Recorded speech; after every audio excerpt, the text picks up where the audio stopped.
Ô beau chardonneret, aux ailes jaunes, aux masques rouges et aux yeux noirs, que tu chantes avec une voix douce à celui qui sait écouter. De tous les coins de rue d'Alger émane le chant mélodieux et délicat d'un oiseau, le chardonneret élégant, El Meknine, comme on l'appelle ici.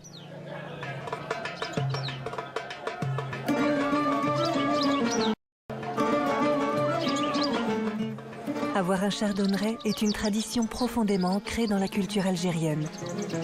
Une coutume si lointaine que l'on en a oublié l'origine.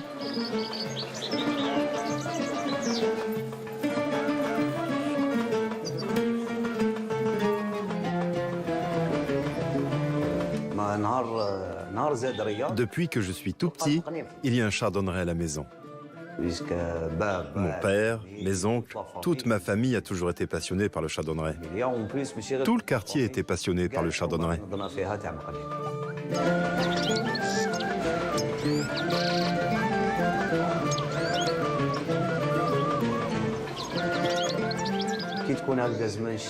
En hiver, dès qu'il y avait un rayon de soleil, il n'y avait plus un clou libre pour accrocher une cage. On sortait tous notre chardonneret pour lui donner un bain de soleil.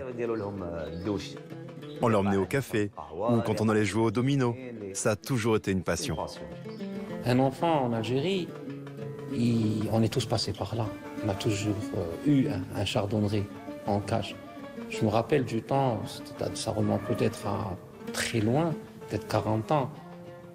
On devait faire les cages nous-mêmes, c'est-à-dire avec nos propres mains, avec du grillage.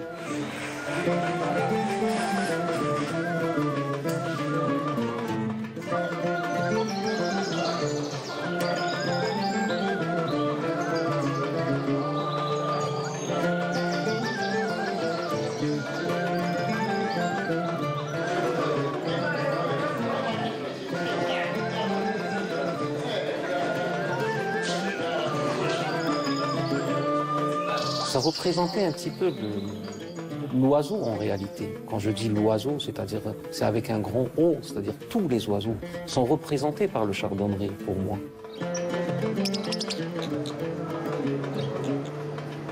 Cet oiseau qui berce le quotidien des Algériens depuis des générations est à l'origine un animal sauvage.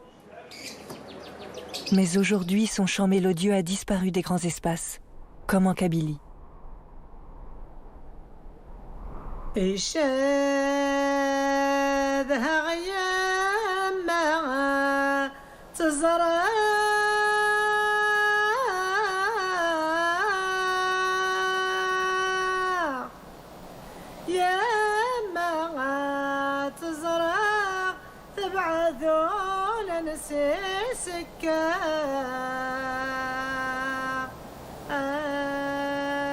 Ici, les paysages sont ceux d'un territoire qui s'est toujours défendu pour garder son identité et sa culture. Grâce à la détermination des locaux, très attachés à leur terre, les habitants ont su préserver leur mode de vie traditionnel.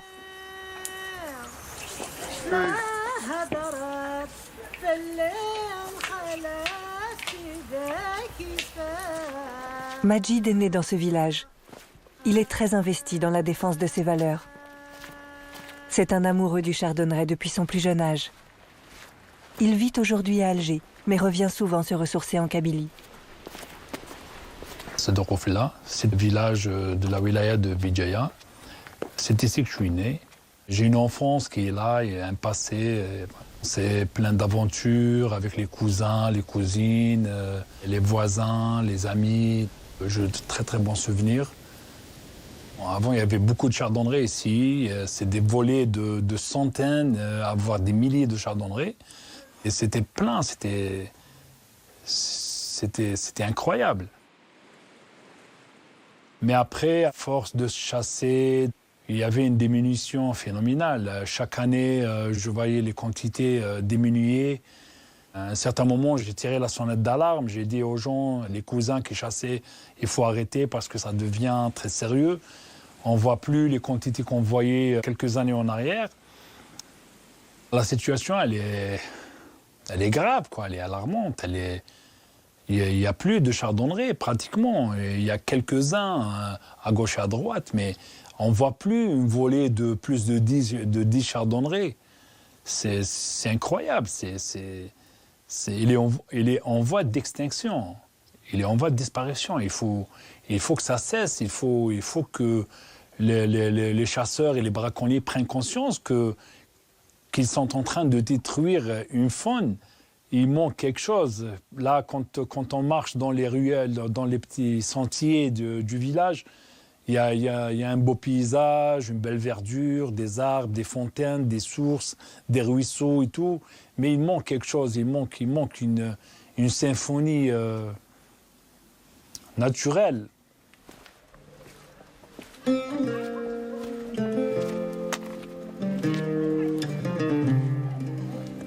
En parallèle de sa vie professionnelle, Majid est très engagé dans la sauvegarde de cette espèce.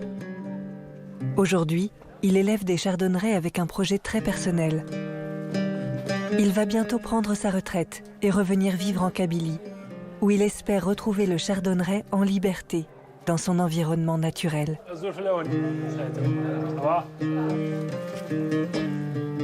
Majid a gardé quelques trésors de cette époque. Des enregistrements qui témoignent de la virtuosité incomparable de cet oiseau. Cette cassette, elle date peut-être des années 70. C'est un chant très très ancien de la région d'Elbia. C'est un chant magnifique. Ah, regarde. Ouais, il improvise. On sent qu'il y a une certaine improvisation. Il est en train de perfectionner un chant, d'améliorer, comme si il est en train de faire une répétition pour une pièce de théâtre. Et puis,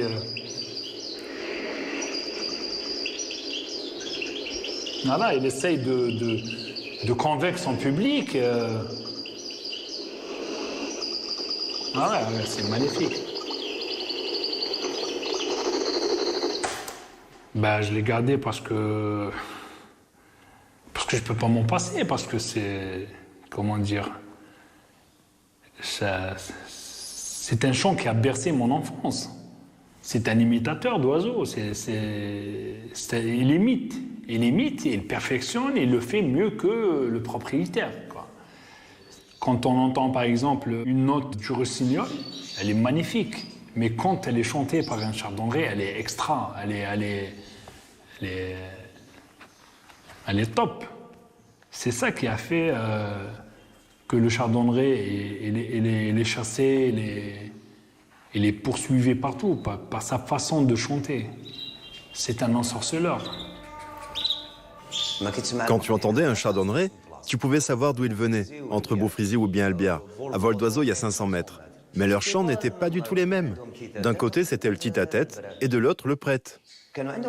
Certaines notes étaient les mêmes, mais la totalité du chant était différente. C'était la même chose avec le boliment, quand le chardonneret se met à danser en chantant.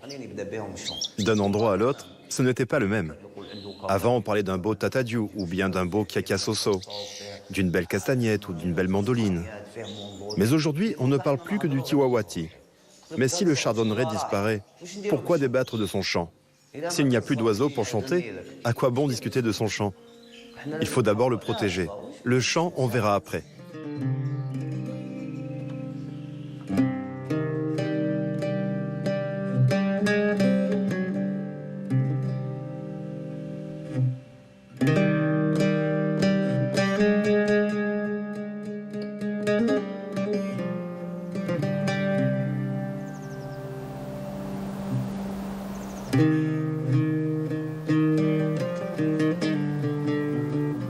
Mouslim Bara est chercheur en écologie et enseignant à l'université de Guelma.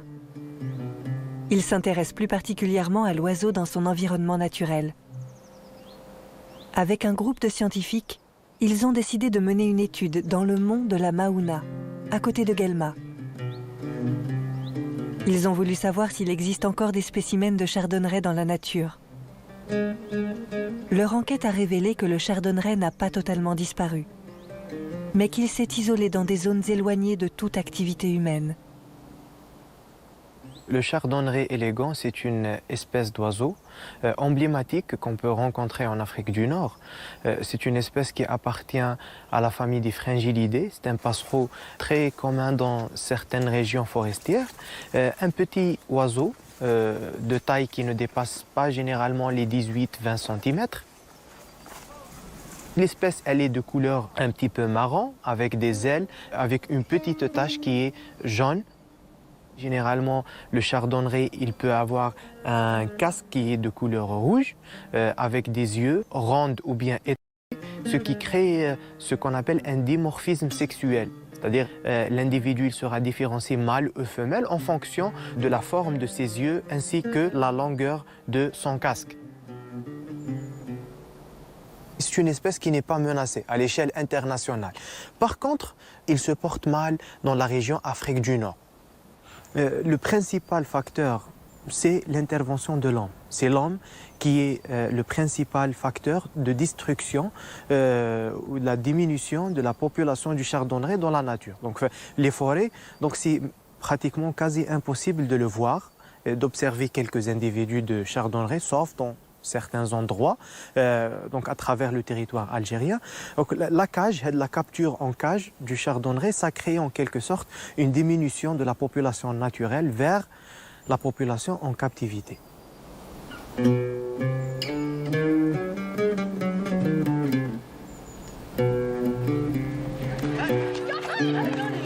Face à la pression qui pèse sur le chardonneret, quelques biologistes et militants pour l'environnement ont créé une association dont l'objectif est de sensibiliser les plus jeunes. Sadek Atoussi, enseignant-chercheur à l'université de Guelma, travaille sur la disparition des espèces en Algérie. Il s'attelle à partager le fruit de ses recherches avec la nouvelle génération. Les animaux menacés d'extinction. Qu'est-ce que cela veut dire exactement? La disparition d'une espèce? Donnez-moi des exemples d'animaux menacés. Le panda. Le panda, oui. Et quoi d'autre? Les gazelles? Les gazelles, Le paresseux? le paresseux. C'est un genre de mammifère qui vit dans les forêts. Quoi d'autre? Le gorille. Le gorille, Le chardonneret? le chardonneret. Il vit en Afrique, en Europe, en Asie et en Sibérie. Mais en Algérie, il est menacé d'extinction.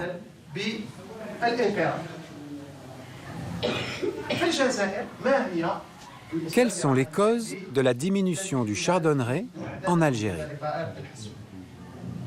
La chasse non réglementée. La chasse. C'est la menace principale qui pèse sur le chardonneret en Algérie. Quoi d'autre? Le fait que son prix soit très élevé? En quoi c'est une menace? Parce qu'on le chasse pour le vendre. La chasse pour la vente. Comme vous le savez, le chardonneret est très apprécié par les Algériens, comme oiseau d'ornement. C'est un oiseau qui fait partie de notre culture et de nos traditions. Voici une étude faite par l'université de Guelma sur le chardonneret. Elle montre sa répartition en Algérie. Vous reconnaissez cette carte? Ici en rouge, la première carte montre la répartition du chardonneret dans le nord de l'Afrique, en Tunisie, en Algérie et au Maroc en 1990. Et ici la même chose en 2016. Au Maroc, on voit qu'il y a encore des chardonnerets. Mais on voit une grosse diminution en Algérie et en Tunisie.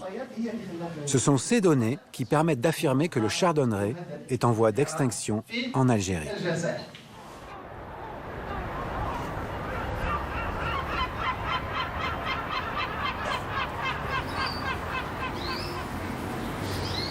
Par ma formation, je suis un petit peu mathématicien, je suis logique. On a chassé le chardonneret pendant des années, des dizaines d'années. Il n'y a pas eu de disparition du chardonneret. Pop, à un moment donné, il y a disparition. C'est-à-dire qu'il y a quelque chose qui vient de s'ajouter à ce qui se passait avant. Il y avait toujours des chasseurs. Depuis la nuit des temps, on a toujours chassé le chardonneret, mais on l'a pas décimé. J'estime que c'était vraiment là où on a vraiment décimé le chardonneret en Algérie, c'était la décennie noire. Dans les années 90, l'Algérie a connu une guerre civile qui a causé plus de 200 000 morts. Un climat de peur a régné pendant plus de 10 ans dans tout le pays. Lors de ce conflit, la nature et plus particulièrement les forêts ont aussi été touchées. Des incendies provoqués pour déloger les groupes armés ont dévasté les zones de nidification du chardonneret. Cette période a laissé une lourde empreinte dans les paysages, comme dans les mémoires.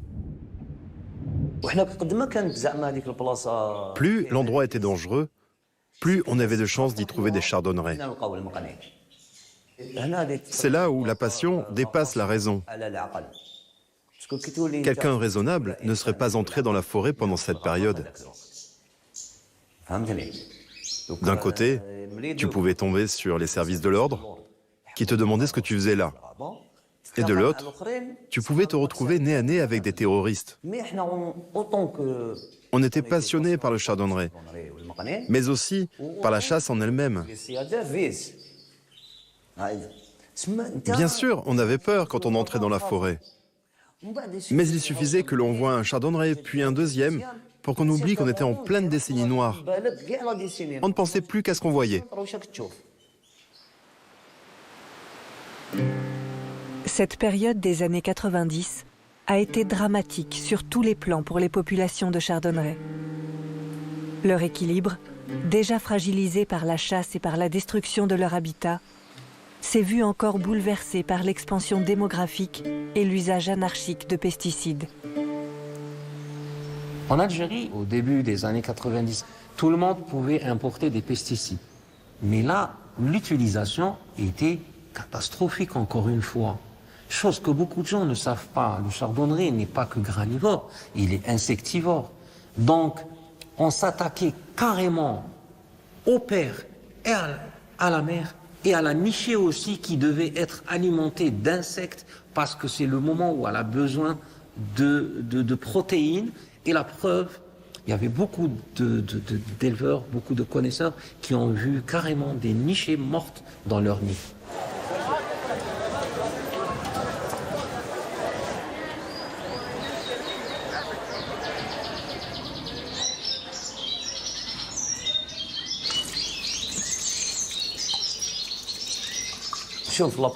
La première raison qui m'a fait arrêter la chasse, c'est qu'il n'y avait plus d'oiseaux. Pour en trouver, on devait faire 60 km, puis 100 km, 200, 300 km. On n'en trouvait plus.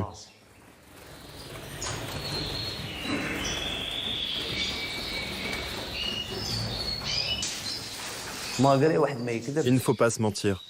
La chasse, c'est un vice. On y prend goût.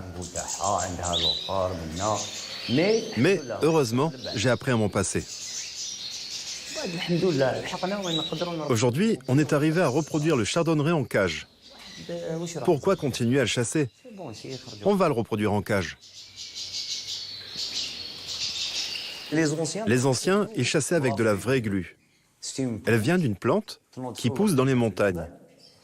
La veille de la chasse, il a transpercé avec une aiguille pour en recueillir les sèves. Puis, la faisait bouillir avec de l'huile pour fabriquer la glu. Avec la glu, sur 20 chardonnerets qui venaient se poser, on en capturait 3 maximum et les autres pouvaient s'enfuir. Ça laissait une chance à l'oiseau. Moi, j'utilisais le petit filet espagnol, qui me permettait d'attraper juste l'oiseau que j'avais choisi, sans déranger les autres qui venaient boire à côté. Mais à partir d'un certain moment, certains chasseurs se sont mis à utiliser des filets scientifiques. Et là, ça a été le massacre. Des filets de 12 mètres étaient tendus et cachés dans les champs. Et tous les oiseaux qui s'en approchaient étaient pris au piège. Mais dans cette période des années 90, la chasse du chardonneret a commencé à devenir un peu plus commerciale. Donc il fallait avoir d'autres moyens. Et ces moyens-là, c'est des moyens sauvages. Plus on va dans le temps, il y a moins de chardonneret, donc ça devient plus précieux et ça devient une denrée rare. Donc maintenant, il est encore plus poursuivi qu'avant, parce qu'il coûte plus cher. De mon temps, on pouvait acheter un chardonneret à 1 dinar, alors que maintenant, on l'achète à 5000 dinars. Une fois l'Algérie vidée de ses chardonnerets, les marchands se sont tournés vers le Maroc. Là-bas, les forêts encore préservées abritent des populations de chardonnerets qui se renouvellent grâce aux migrations d'oiseaux arrivant des pays du sud de l'Europe.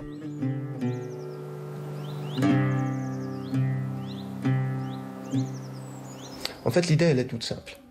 On a une problématique, une espèce qui est braconnée.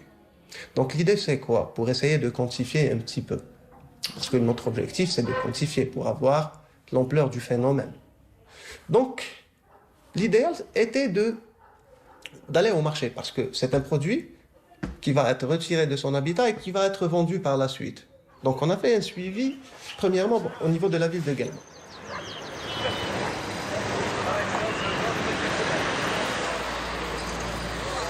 Sur le marché de Guelma, on retrouve les vendeurs d'oiseaux traditionnels.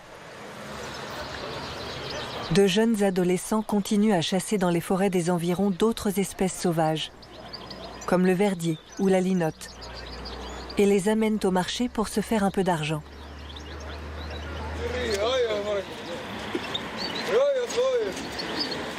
Certains amateurs de chardonneret et éleveurs viennent également se séparer de leurs plus beaux spécimens, en espérant faire une plus-value à la revente. Mais ce ne sont pas ces activités qui constituent la plus grande menace pour les oiseaux sauvages. Donc, quand on discutait avec les gens, on essayait de savoir la provenance, les quantités, les prix. Ils nous ont dit qu'actuellement, la plus grande partie des chardonnerets commercialisés en Algérie provient du Maroc. C'est-à-dire, on a une activité de braconnage qui est couplée à une activité de contrebande. Donc, les braconneurs, ils font la chasse au Maroc. Les prix au Maroc, c'est à peu près entre 60 et 70 dirhams. Et ici, en Algérie, on a un prix qui dépasse généralement les 2000-3000 dinars. Donc c'est plus intéressant de le vendre en Algérie que de le vendre au Maroc. Donc les chasseurs sont installés au Maroc. Après, c'est des grossistes qui vont les acheter au Maroc. Ils vont les acheminer en Algérie. Et en Algérie, la plus grande partie des oiseaux va partir à Alger, qui est le centre de distribution pour le reste de l'Algérie. Les marchés, c'est le problème numéro 1, parce que c'est là que les braconniers se rencontrent, c'est là que le massacre est fait, parce que quand on rentre dans un marché, on voit des milliers de chardonnerets qui sont vendus. Sûrement, plus que la moitié va mourir. Déjà, il est stressé au moment de la chasse, il est encore plus stressé au moment de transport aux frontières. Ils mettent du chauffage pendant le trajet la nuit. Automatiquement, l'oiseau, il est malade. La plupart meurent. Donc, il faut que ça cesse, il faut bouger et arrêter tout ce massacre. C'est les marchés de la honte.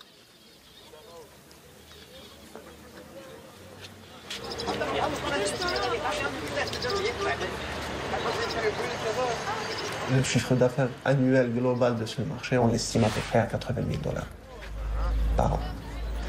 Ce qui représente un business assez important. À peu près 1500 chardonnerets sont vendus au niveau du marché d'également. 1500 individus de chardonnerets vendus, ça ne veut pas dire que c'est 1500 qui sont chassés. Et c'est là tout le problème, on va dire. Il y a des documents qui estiment un petit peu que pour un individu vendu, entre 3 et 10 sont morts. C'est-à-dire que rien que pour alimenter le marché de Guelma, on a pris de leur milieu entre 4500 et 10 000 individus. Et là, on prend conscience de l'ampleur, justement, du braconnage.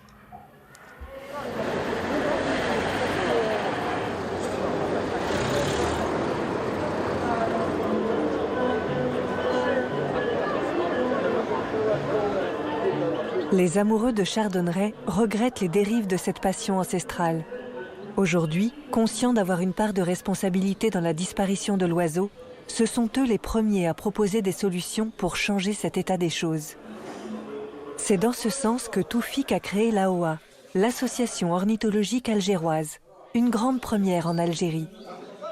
Il fallait créer soit une association, soit un club, soit un organisme qui soit reconnu auquel les gens vont adhérer et on pourra se rencontrer pour parler oiseaux. Ce qu'on essaye de faire, c'est d'être le plus près possible de l'éleveur.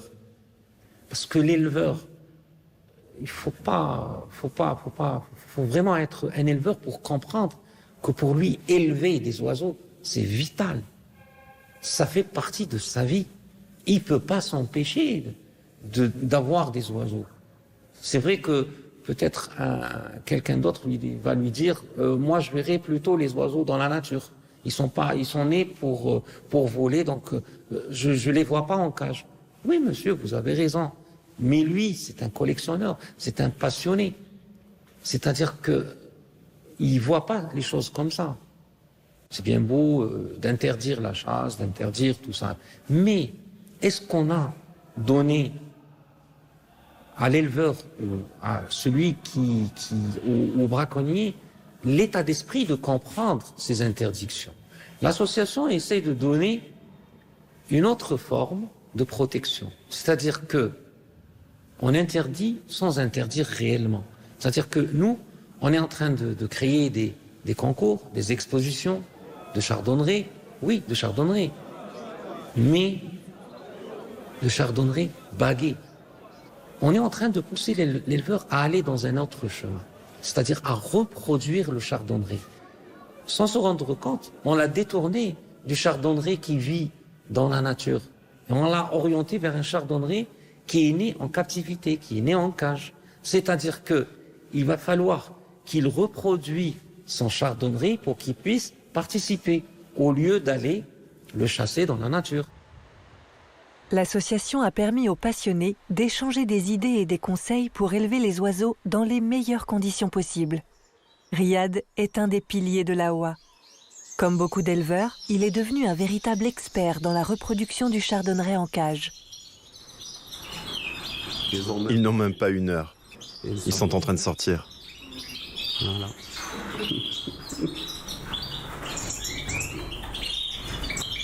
Et voilà les bagawas. On leur a mis les bagues. Les bagues ont des dimensions différentes. Il y en a pour les chardonnerets majeurs, d'autres pour les chardonnerets parva et pour les canaris. Il y a le numéro de l'éleveur, de l'association, l'année et le numéro de bague. Les bagues sont numérotées de 1 à 10 ou 1 à 100 en fonction de la quantité d'oiseaux.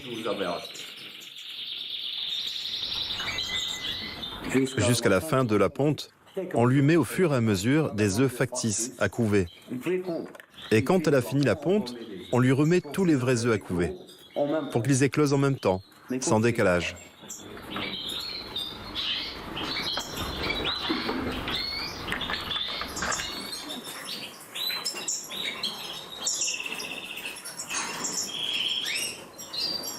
Il y a de la chapelure, du couscous. Il y a de la chapelure, du couscous, des larves.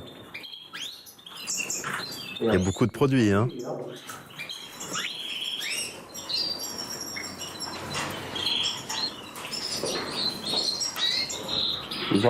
On voit à son jabot qu'il a bien mangé. On fait attention à ne pas les suralimenter.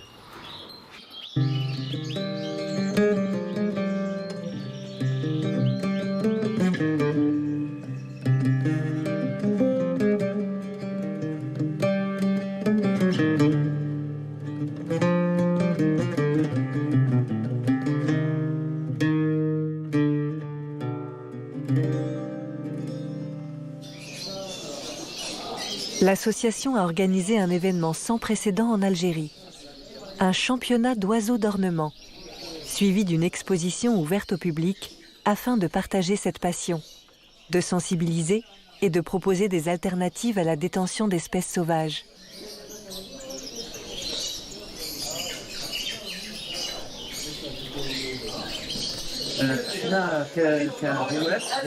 Nous, en tant que passionnés d'oiseaux, nous voulons exposer toutes sortes d'oiseaux pour que les Algériens ne se focalisent pas sur une seule espèce, comme le chardonneret. Si on arrive à les reproduire en grande quantité, on pourra mettre fin au marché et laisser tranquilles les oiseaux sauvages. C'est pourquoi il n'y en a aucun ici dans cette exposition. Nous voulons encourager la reproduction en captivité. On a longtemps dit qu'il était impossible de reproduire le chardonneret en cage. On a cherché le moyen d'y parvenir et on a réussi. Et vous voyez le résultat. Aujourd'hui, l'association reçoit un jury international. Il est là pour juger nos chardonnerets et aussi récompenser les éleveurs. Ils ont dû travailler pendant des années et avec leurs propres moyens pour réussir à reproduire cet oiseau.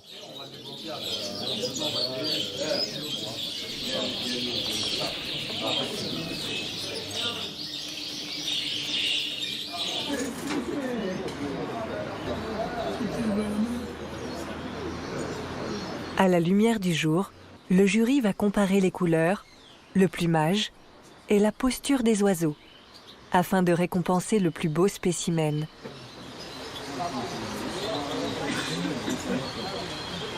Les membres du jury sont particulièrement impressionnés par les chardonnerets des éleveurs algériens. Leur enthousiasme encourage les éleveurs à poursuivre leur travail de reproduction en captivité.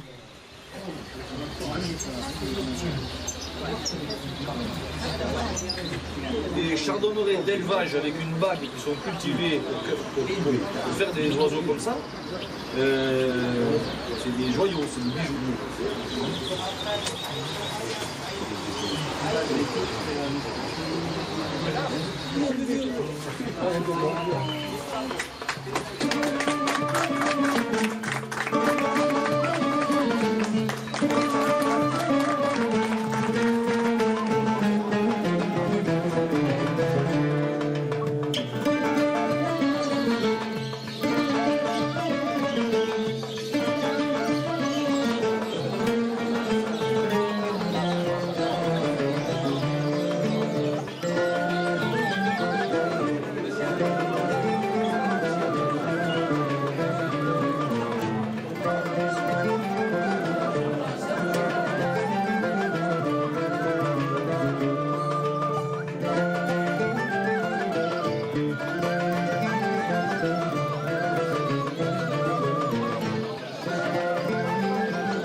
Et j'espère qu'on va être de bons exemples pour eux.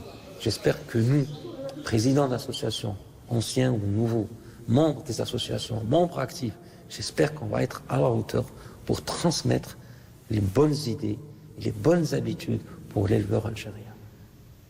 Je pense que c'est à travers ces associations-là, à travers ces organismes, qu'on pourra réussir à réintroduire et réimplanter notre chardonneret comme il était avant.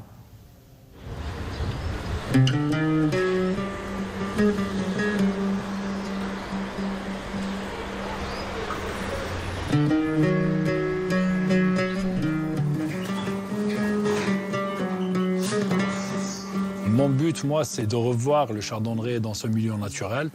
Donc, moi, personnellement, je ne vends jamais mes oiseaux. Et ils sont nés chez moi, je peux donner à des passionnés, à des éleveurs et relâcher. Mais mon but, c'est de sauver ces oiseaux, c'est de reproduire le maximum, c'est d'avoir un élevage de reproduction à grande échelle. Voilà, c'est de construire de grandes volières, d'initier les gens à reproduire en captivité pour éviter le braconnage, pour éviter d'acheter les oiseaux sauvages. Donc c'est ça mon but.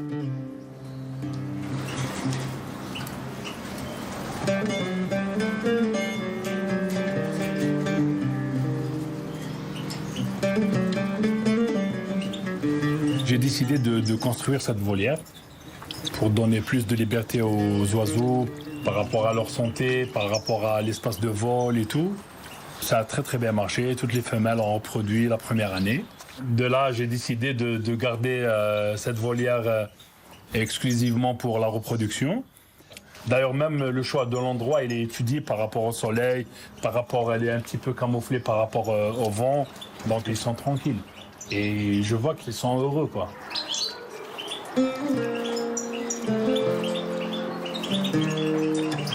Là, Là, c'est un mâle dominant. Il domine pratiquement la volière.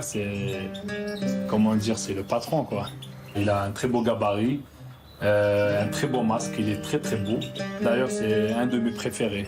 Voilà, c'est un de mes préférés.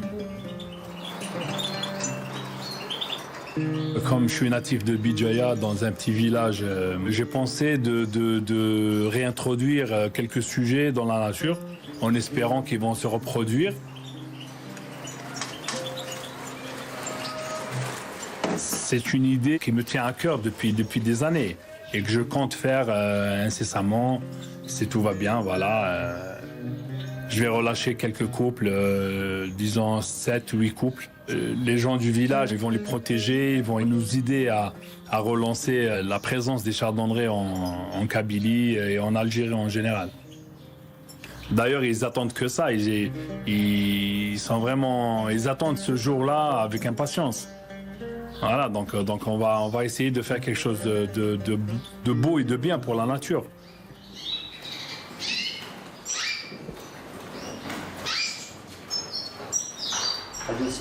Ceux-là sont mes préférés. J'espère qu'au prochain championnat d'Algérie, les deux seront champions.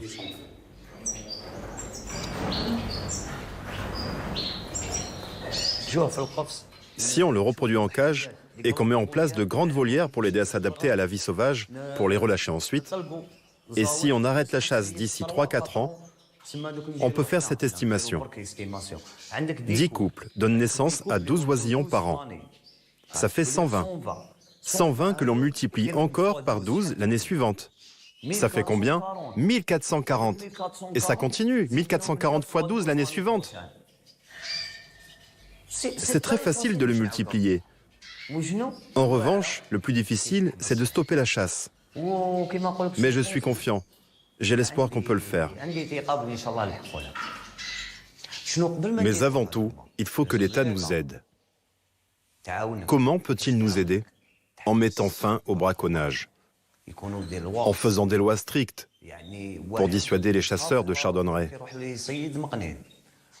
Et surtout, il faut arrêter de vendre des chardonnerets au marché.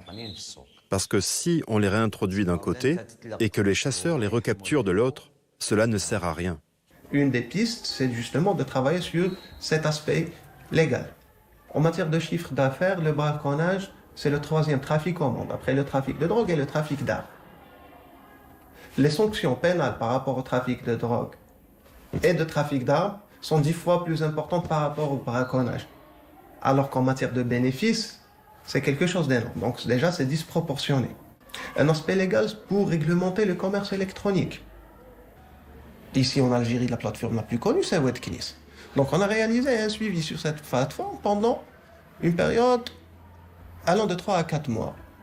Et on a eu des résultats pour le chardonneret où on a vu que plus de 5000 individus étaient présentés à la vente. Des sites de vente en ligne tels qu'Amazon ou eBay ont intégré l'interdiction de vente d'animaux sauvages dans leur charte. Il faudrait qu'on le fasse aussi. Ça, c'est impératif. Aussi, la sensibilisation, c'est très important. Mais pour la sensibilisation, il faut identifier le bon message. Et il faut identifier le bon message et le bon moyen de communication. Est-ce que c'est le fait qu'on va avoir un impact négatif sur la biodiversité? Est-ce que c'est de parler de l'illégalité de cette activité qui est le braconnage? Est-ce que c'est un autre message qu'il faudrait faire passer? Donc ça, on peut essayer déjà d'explorer ces pistes-là et d'essayer de savoir à quoi les gens sont le plus sensibles pour faire passer justement le message qu'on veut en matière de protection du chardonneret. Qui a des oiseaux à la maison? Ceux qui en ont, levez la main. 1, 2, 3, 4, 5, 6, 7, 8, 9, 10, 11, 12. Quel genre d'oiseaux? Des canaris. Ceux qui ont un canari, levez la main. Ceux qui ont un chardonneret? 1, 2, 3, 4, 5. Ça fait un pourcentage important de chardonneret à la maison. Qui chasse? Toi? Tu chasses à quel endroit? Dans la montagne. Dans la montagne? Et tu habites où? Enel Barda. Qu'est-ce que tu as l'habitude de chasser? Quel type d'oiseau? Le chardonneret? Oui, le chardonneret. Et encore? Le verdier aussi. Et un autre, je ne connais pas son nom. Le serin? Oui, c'est ça, le serin. Et la linotte. Le serin et la linotte. Et pourquoi les chasses-tu? Pour les vendre. Pour les vendre au marché d'Aïberda? Non, à mes amis. Pas au marché, à tes amis. Du coup, qu'est-ce qu'on peut faire pour sauvegarder le chardonneret? Faire des lois strictes sur la chasse. Faire des lois strictes sur la chasse du chardonneret. Existe-t-il des lois de ce type en Algérie? Non. Et si? Les lois existent et les textes existent. Le chardonneret appartient aux espèces protégées en Algérie. La chasse et la vente de cet oiseau sont interdites en Algérie.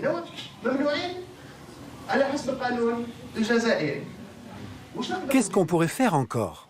Ce qu'on pourrait faire en premier, c'est de faire baisser la pression sur cet oiseau.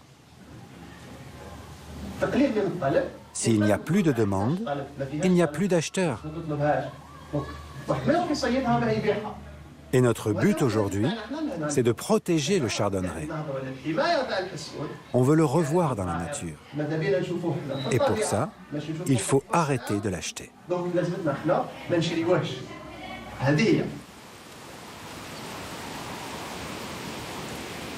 Le déclin des oiseaux, d'une manière générale, ça ne touche pas seulement le chardonneret. Il y a ces dernières années, le monde il vit ce qu'on appelle une crise de la biodiversité, c'est-à-dire c'est une diminution des espèces à travers le monde et principalement en Algérie. Il y a encore de l'espoir. Je peux dire qu'il y a quelques initiatives. Ils ne sont pas vraiment gigantesques, les initiatives. Ils sont faites par exemple par des directions, qui ont la direction des forêts, ou là, qui a certaines associations qui travaillent dans ça. La législation algérienne aussi, elle s'est intéressée à l'aspect environnement. Il y a un arsenal juridique sur ça. Le problème, c'est que les efforts, ils sont un petit peu minimes, et c'est des efforts qui sont séparés. C'est-à-dire, il faut mettre les mains, que ce soit gestionnaire, que ce soit décideur, que ce soit la législation, que ce soit le scientifique, que ce soit le simple citoyen. Le simple citoyen parce que c'est lui l'élément de base de la conservation de toute cette forêt-là ou de toute la nature d'une manière générale.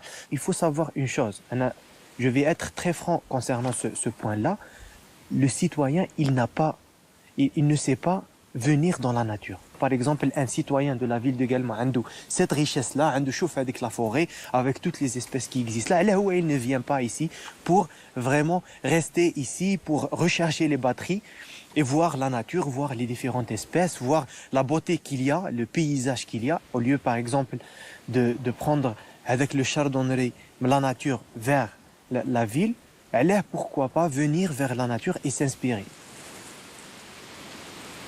À long terme, c'est de changer notre rapport avec la biodiversité. C'est de changer notre rapport avec les espèces, c'est de changer notre rapport avec le mode de consommation, et c'est des choses qui commencent à s'installer déjà. Il existe une catégorie de gens qui n'ont pas le besoin de posséder des choses pour les apprécier. Et à mon sens, il faut aller vers là.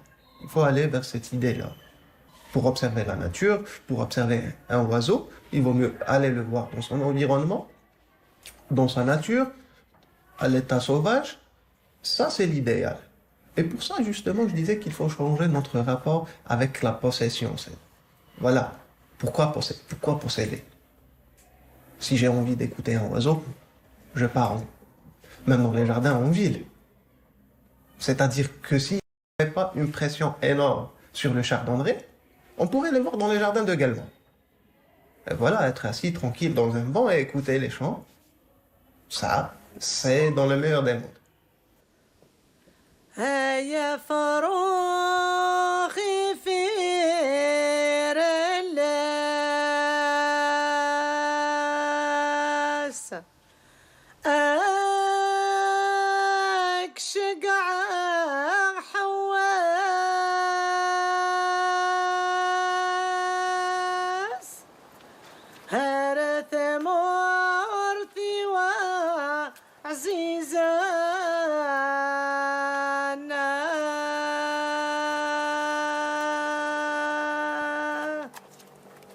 Aujourd'hui est un jour particulier pour Majid. Il se prépare à relâcher plusieurs couples d'oiseaux à Sédoukoufella. Majid a su convaincre tout le village, le conseil des sages, l'association religieuse et même l'association des chasseurs de l'importance de l'événement et de la responsabilité de chacun.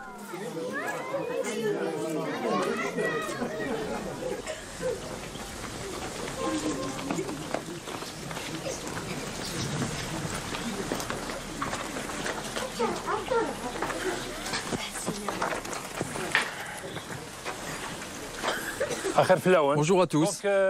On s'est réunis aujourd'hui pour faire ensemble un geste vers la nature. On va relâcher des oiseaux, des chardonnerets et quelques autres oiseaux sauvages. On a commis des erreurs par le passé.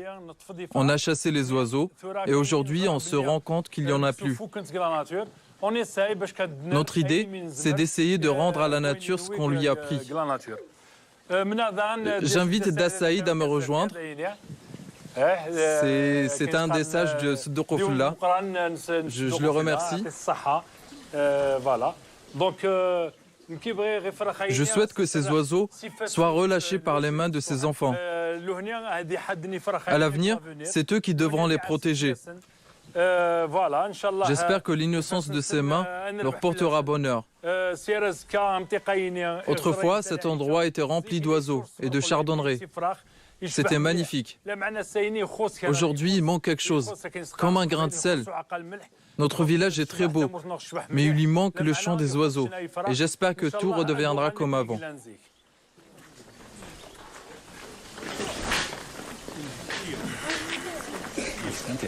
Ouvre ta main comme ceci. N'aie pas peur. Ne lâche surtout pas. Attends, n'appuie surtout pas. Mets ta main au-dessus sans appuyer.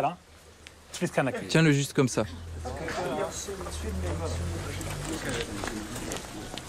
Donne ta main. Tiens-le de cette façon. Pas comme ça. Non, non, dans l'autre sens.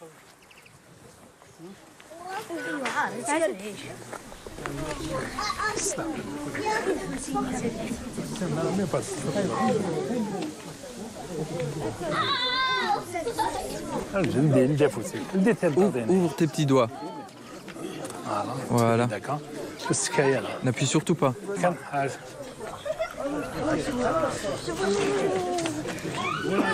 5, 4, 3, 2 et 1.